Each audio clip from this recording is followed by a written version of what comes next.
नमस्कार। मध्य प्रदेश के साप्ताहिक मौसम पूर्वानुमान के इस बुलेटिन में आपका स्वागत है। मैं हूं देवेंद्र त्रिपाठी और आप देख रहे हैं मौसम तक चैनल। मध्य प्रदेश में 12 जुलाई से लेकर 18 जुलाई तक मौसम में क्या कुछ बदलेगा, मानसून किस तरह का प्रदर्शन यहां पर करेगा, इसकी बात करेंगे इस बुलेटिन में। लेकिन इससे पहले आपको बता दें कि मानसून वर्षा मध्य प्रदेश में अब तक कितनी हुई है। पूर्वी मध्य प्रदेश में सामान्य से 6% कम वर्षा रिकॉर्ड की गई है। पूर्वी मध्य प्रदेश का ये रीजन है। टीकमगढ़, छतरपुर से लेकर रीवा, सिंगरौली और साथ ही साथ दक्षिण में बालाघाट, सिवनी, छिंदवाड़ा तक इन सभी क्षेत्रों में सामान्य से 6% कम 242 मिलीमीटर वर्षा रिकॉर्ड की गई है। जबकि पश्चिमी मध्य प्रदेश के क्षेत्रों में सामान्य से 19% कम वर्षा रिकॉर्ड की गई है। ये पश्चिमी क्षेत्र है, यहाँ पर 19% की कमी रही है और बारिश का आंकड़ा यहाँ पर 160 मिलीमीटर का है। 19% की कमी बहुत सिग्निफिकेंट है, यानी काफ़ी कमज़ोर प्रदर्शन रहा है मानसून का। मानसून यूँ तो यहाँ पर मध्य प्रदेश में साल 2021 में सामान्य समय से बहुत पहले पहुँचा था, लेकिन जो ये 19% की कमी है वो भी और नाकाफ़ी इसलिए लग रही क्योंकि जो डिस्ट्रीब्यूशन रहा है बारिश का वो बहुत अनइक्वल रहा है। यानी कुछ इलाकों में बहुत भारी वर्षा हो गई है तो कई इलाके ऐसे हैं जहाँ पर शुष्क और सूखा मौसम लगातार बना हुआ है। और ये भी कई बार कारण होता है कि लॉन्ग स्पेल ड्राई का रहता है, यानी कि लंबे समय तक अगर बारिश नहीं होती है और उसके बाद अचानक 2-3 दिन बहुत ज़्यादा एक्टिव मानसून होता है और बहुत ज़्यादा बारिश हो जाती है तो आंकड़े तो नॉर्मल के आसपास पहुंच जाते हैं। लेकिन जो बारिश में इक्वल एक समान बारिश का जो प्रदर्शन है वो खेती के लिए जितना फ़ायदेमंद होता है, इस तरह की बारिश खेती के लिए कतई फ़ायदेमंद नहीं होती है।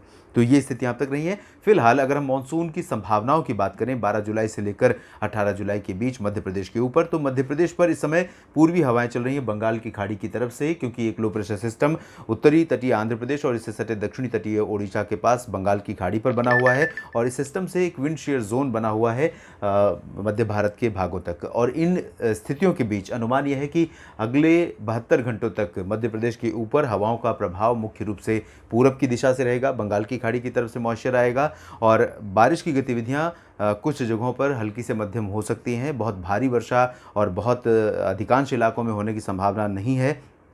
लेकिन इस दौरान जो ये दक्षिणी इलाके हैं, यहाँ कह सकते हैं उमरिया, शहडोल से लेकर डिंडोरी, बालाघाट, जबलपुर, सिवनी, छिंदवाड़ा, नरसिंहपुर, रायसेन, भोपाल से लेकर उज्जैन और इंदौर, रतलाम, झबुआ, अलीराजपुर तक, रतलाम तक बारिश हो सकती है।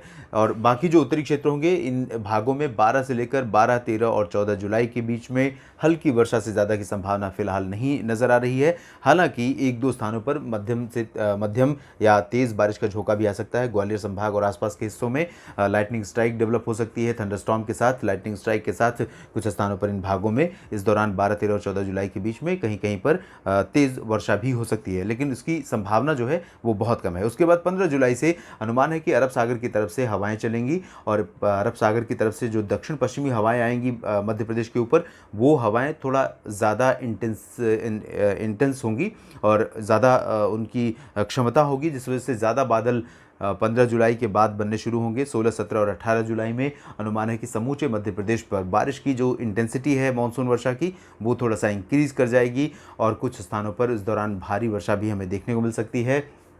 और दक्षिण पश्चिमी ज़िलों में राजगढ़ से लेकर आगर मालवा से लेकर सीहोर, हरदा, खंडवा, देवास, इंदौर, धार, खरगोन, अलीराजपुर, बड़बनी, झबुआ, रतलाम, इन सभी इलाकों में कुछ स्थानों पर मध्यम से भारी वर्षा 15, 16, 17 और 18 जुलाई में हमें देखने को मिल सकती है। भोपाल, रायसेन, विदिशा समेत बाकी जो हिस्से होंगे इन भागों में हल्की से मध्यम बौछारें उस दौरान हमें देखने को मिल सकती हैं। यहाँ पर मध्य प्रदेश के साप्ताहिक मौसम पूर्वानुमान के इस बुलेटिन में अभी इतना ही। आप बने रहिएगा मौसम तक चैनल के साथ। अगर अभी तक आपने इस चैनल को सब्सक्राइब नहीं किया है तो ज़रूर कीजिए और अगर आपको वीडियो ठीक लगे तो लाइक भी कीजिए। धन्यवाद।